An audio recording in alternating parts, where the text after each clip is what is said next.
আরে আমি জাহান্নাম দেব কেন?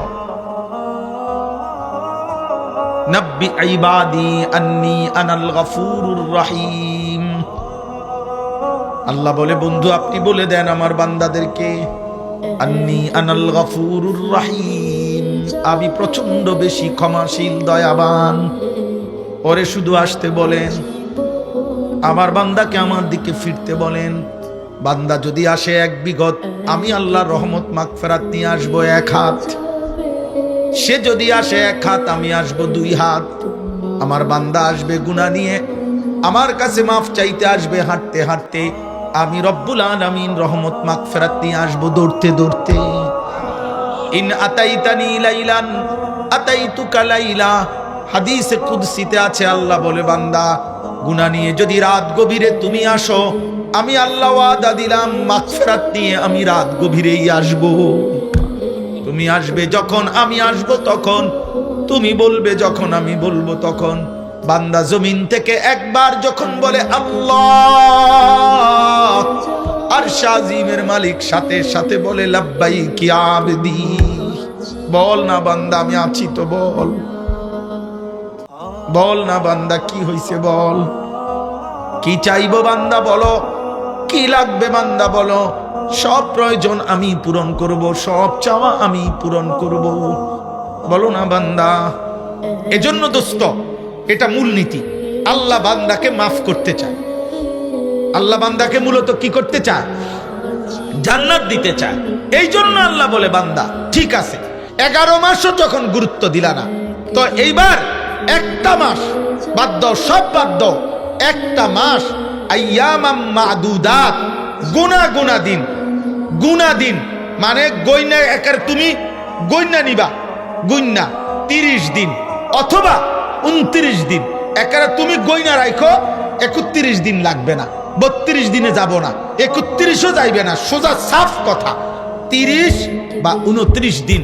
এই গুনাহ 30 দিন তুমি মাহে রমজান আমার কথাটা একটু শুনবা, গুনাহটা ছেড়ে দিবা, আমার ইবাদত আমার বন্দিগির মধ্যে তুমি ডুবে যাইবা, লিপ্ত হইবা 30টা দিন অথবা 29 দিন। আল্লাহ বলেন আমি ওয়াদা দিলাম 30 দিনের দিন, 29 দিনের দিন নতুন একটা ঈদের চাঁদ উঠাবো, লাআল্লাকুম তাত্তাকুন, তোমারে মুত্তাকি বানাইয়া জান্নাতের ফ্লাইটে উঠায়।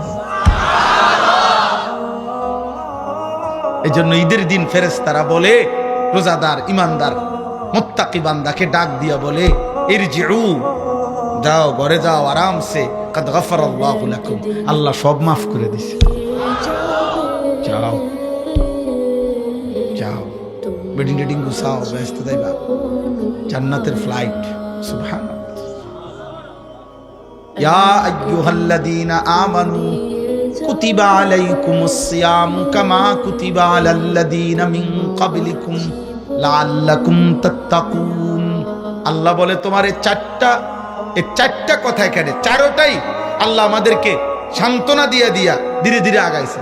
ইয়া আইয়ুহাল্লাযীনা আমানু, আমাকেই কেন বলছেন? তুমি না আমার ইমানদার বান্দা, তো তোমারে কইতাম না?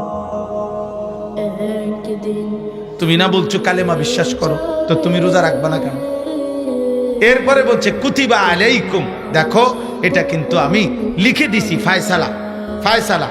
তো হাদিসের মধ্যে আছে জাফাল কালামু বিমা আনতা লাকিন, যেটা আল্লাহ লিখে ফেলছে, তাকদীরের সিদ্ধান্ত দিয়ে লাইছে, লৌহে মাহফুজে লিখে ফেলছে, এটা কোনো বান্দা ডিঙ্গাইতে পারবে না, এটাকে নড়াইতে পারবে না, এটাকে সরাইতে পারবে না, আল্লাহর ফয়সালার ব্যতিক্রম করতে পারবে না। তো আল্লাহ বলেন কুতিবা আলাইকুমুস সিয়াম, রোজার সিদ্ধান্ত একারে লেখা লাইছি, সিদ্ধান্ত করে দিছি।